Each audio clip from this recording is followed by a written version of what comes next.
హెచ్చరిక, దైవజనుని హెచ్చరిక. ప్రభు రాకడ కొరకు మనం కనిపెట్టుకుంటూ మనం పరిశుద్ధమైన ప్రవర్తనతో భక్తితో ఎంతో జాగ్రత్తగా ఉండాలి. అత్యవసరమైన ప్రార్థన మనల్ని ఎప్పుడు ఎమర్జెన్సీ వార్డులో మీరు చూడండి. ఇవాళ కొన్ని హాస్పిటల్ నమ్మడానికి లేదనుకోండి, బట్ యాక్చువల్గా ఎమర్జెన్సీ వార్డ్ 24/7 ఉన్న వార్డులో ఎప్పుడు రెడ్ లైట్ వేసి ఉంచుతాడు. ఏ టైంలో ఎవడు గాయపడ్డా, ఏ ప్రమాదం జరిగినా, ఏ ఆపద కలిగినా, ఏ వ్యాధి ముదిరినా, ఏ సమయంలోనే it is open. Visiting hours అనేది ఉండదు అక్కడ, ఎప్పుడు 24 hours. అండ్ అక్కడ ఏముంటుంది, ఎప్పుడు కూడా డ్యూటీ డాక్టర్ ఉంటాడు, నర్సెస్ ఉంటారు, ఆక్సిజన్ ఉంటుంది, ట్రాలీ ఉంటుంది. అక్కడ మనిషికి అత్యవసర పరిస్థితుల్లో ట్రీట్ చేయడానికి అవసరమైన మెడిసిన్స్, స్టాఫ్ ఎప్పుడు కూడా సిద్ధంగా ఉండాలి. ఏంటండి, మనకి ఎన్ని అక్కర్లా, మనకి ఎప్పుడు సిద్ధంగా ఉండేది ఏంటి? ప్రార్థన. ఎప్పుడు ఏం జరుగుద్దో మనకి తెలియదు. ఎప్పుడు ఎలాగ సాతాను మనల్ని మోసగిస్తానికి ప్రయత్నిస్తాడో తెలియదు. ఎప్పుడు ప్రభు రాకడ వస్తుందో తెలియదు. ప్రభు రాకడకు ఒక్క క్షణం ముందు నువ్వు అపవిత్రుడవైతే, నువ్వు నోరు జారితే, నువ్వు అబద్ధికుడవైతే, నువ్వు మోసగాడివైతే, నువ్వు తప్పు చేస్తే, ఇప్పటి వరకు నేను పరిశుద్ధంగా ఉన్నాను ప్రభువా, ఇప్పుడే నేను పాపంలో పడ్డాను, అంతలోగా నువ్వు వచ్చేసావు, నన్ను కూడా తీసుకెళ్ళాలంటే కుదురుద్ది అనుకున్నారా? సిద్ధపడి ఉన్నోళ్ళే. అందుకే మెలకువగా ఉండి ప్రార్థన చేయాలి.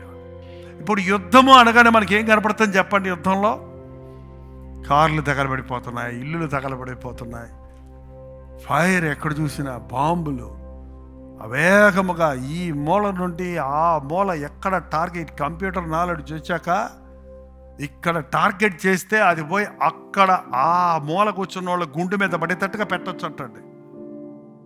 ఇక్కడ నుండి వాళ్ళ సరిహద్దుల్లో కాదు యుద్ధం జరిగింది ఇప్పుడు, అక్కడ మాత్రమే కాదు, ఆ మూల ఉన్నోళ్ళ దగ్గరికి వేసి పెట్టుకున్నారు వీళ్ళంతా. సొర్రమంది ఇప్పుడు ఇశ్రాయేలీలకి ఏంటంటే మీ పని పడతాను అంటున్నారు. అనవసరంగా వాళ్ళ జోలికి పోయి 10 మందిని చెప్పి 100 మంది చంపుకుంటే ఏంటి ప్రయోజనం? ఇది మధ్యలో ఖుషి అయ్యేవాడు ఎవడంటే, ఇది ఏ జాతి ఏ భాషకు చెందిన వాళ్ళు కాదండి. వాళ్ళ క్రీస్తుని ఎరిగిన వారు అన్ని జాతుల్లో అన్ని భాషల్లో వారు ఉన్నారు. కానీ ఈ అంచె దినాలలో కొన్ని దేశాల దగ్గర ఉన్న, ఎందుకంటే గర్వం, ఎందుకంటే వాళ్ళకి మా దేశంలో పెద్ద బాంబు ఉంది, ఎందుకు? ఎక్కువ మందిని బతికిస్తానికా? ఎక్కువ మందిని బతికిస్తానికి ఏదన్నా ఉంటే చెప్పు, సంతోషపడు, మేము కూడా నీకు జేజేలు కొడతాం. నేను గనక నువ్వు 10 మందిని చంపితే నేను 100 మందిని చంపుతానంటే ఏంటి దానికి ప్రయోజనం? నువ్వేసింది ఒక ఏరియాలో చేస్తే, నేనేసే బాంబుని పంపించానంటే లోకమే ఉండుతూ పో అంటే, మరి నువ్వెక్కడ ఉంటావు? నువ్వెక్కడ ఉంటావంట. పోనీ లోకమంతా చచ్చింది, నువ్వు అక్కడే ఉన్నావు, ఏం చేసుకుంటావు? ఏం చేస్తావు? నీకు మధ్యలో ఇచ్చేవాడు ఎవడున్నాడు? నీ పంట పండించేవాడు ఎవడున్నాడు? నీతో వ్యాపారం చేస్తానికి ఎవడు ఉంటాడు? నీతో మాట్లాడటానికి ఎవడు ఉంటాడు? ఏదో మనుషుడు. There is no life. ఒక్కడికి ఉంటే మళ్ళీ ప్రయోజనం లేదు. కానీ మనుషుడు చూడండి, నియంకతలు, ఎంతది నియంతలు ఏంటంటే, నాదే, నేనే. Possessed by the evil spirit, possessed by Lucifer it self. సాతాను బుద్ధి అది, నేనే. అది ముదిరిపోయిందండి. ఇప్పుడు ప్రభు రాకడ ఏ సమయంలోనే రాబోతుంది. మనం అత్యవసరంగా ప్రార్థన చేయాల్సింది ఏంటంటే, మరణాథ అంటే, ప్రభువా త్వరగా రమ్ము. ఇప్పుడు వస్తే మీ ఇంట్లో వాళ్ళందరూ పరలోకం వెళ్తారా? నీ ఫ్రెండ్స్ అందరూ రక్షించబడ్డారా? మన ఊర్లో ఉన్న వాళ్ళందరూ ప్రభు సన్నిధికి వస్తారా? మరి ఇప్పుడు వచ్చేమని అంటున్నారు ఎందుకు? దేవుడు ఇంకా ఆపుతున్నాడు తన కోపాన్ని. ఈ యుద్ధం ఆగినా మరో యుద్ధం చిలికి పెద్దదవటం, ఏదో గడియలో, అనుకొనని గడియలో ప్రభు రాకడ అతి సమీపంగా ఉంది. ప్రభు రాకడ గుర్తులన్నీ నెరవేరుతున్నాయండి. ఒకటే, మునుపటి కంటే ఎక్కువ మనం ప్రార్థన చేయడం నేర్చుకోవాలి. రోజు ఈ ప్రార్థన మనం యాడ్ చేయాలి. ప్రభువా, నీ వచ్చినా నేను చచ్చినా నేను నీ రాజ్యంలో ఉండేటట్టు చెయ్యి.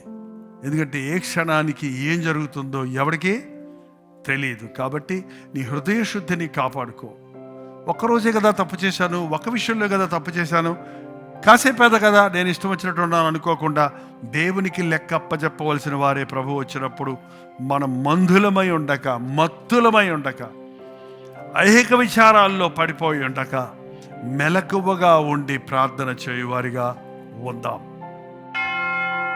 ప్రార్థన. పరిశుద్ధుడా, ప్రేమగల తండ్రి, ఎంత ప్రమాదకరమైన దినములలో మేమున్నామో, ఎంత అపాయకరమైన దినములలో ఉన్నామో. We are living in dangerous times Lord. అపాయకరమైన రోజుల్లో బతుకుతున్నామయ్యా. ఎప్పుడేం జరుగుతుందో తెలియదు. ఈ రాకడ గుర్తులు ప్రపంచమంతటా కనబడుతున్నాయి. ఏ ఒక్కడు నశించకూడదని మా నిమిత్తమే నీవు ఆలస్యం చేస్తుంటే మనుషుడు నిర్లక్ష్యపరుడై నిన్ను మర్చిపోతున్నారయ్యా. ఇదిగో నేను త్వరగా వచ్చుచున్నాను అన్న నీ మాట నెరవేరే సమయం ఆసన్నమైందని మేము గుర్తిస్తున్నప్పుడయ్యా, మత్తులమై ఉండక ఏం తిందుమా, ఏం తాగుదుమా, ఏం ధరించుకుందామా అన్న ఆలోచనలోనే మా బతుకంతా గడిచిపోక,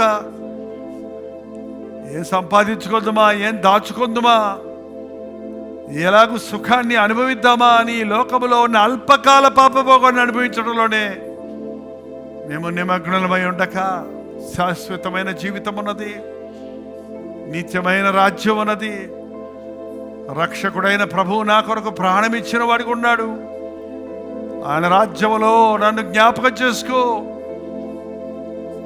అయ్యా, నీ రాజ్యంలో నన్ను జ్ఞాపకం చేసుకో అనే ప్రార్థన చేయడానికి, నిర్మలుడిగా ఉండినట్లు నీ రక్తముతో నన్ను కడిగయ్యా, నీ వాక్యముతో నన్ను పరిశుద్ధపరిచయ్యా, నీ రాకడ కొరకు నన్ను సిద్ధపరిచయ్యా అని విజ్ఞాపన చేసుకోవడానికి మాకు సహాయం ఇచ్చేయ్యా. ఈ అంచెదినాల్లో పరిశుద్ధాత్మతో ప్రతి సంఘాన్ని పరిశుద్ధపరచు, ప్రతి దైవజనుడిని సిద్ధపరిచి సంఘమును సిద్ధపరచుకున్నట్లుగా నీ ఆత్మ కార్యాలు ప్రపంచమంతటా జరిగించుము నాయన. సాతాను విజృంభిస్తుండగా మేము చేతులు కట్టుకొని నిద్రపోయేవారిగా కాక మెలకువగా ఉండి ప్రార్థించడానికి సహాయం ఇచ్చేయి. ఈ చిన్న సంఘమును ప్రార్థనా సంఘముగా చేయి. నీ వచ్చినప్పుడు ఎత్తబడే వధువు సంఘములో భాగముగా చేయి నాయనా.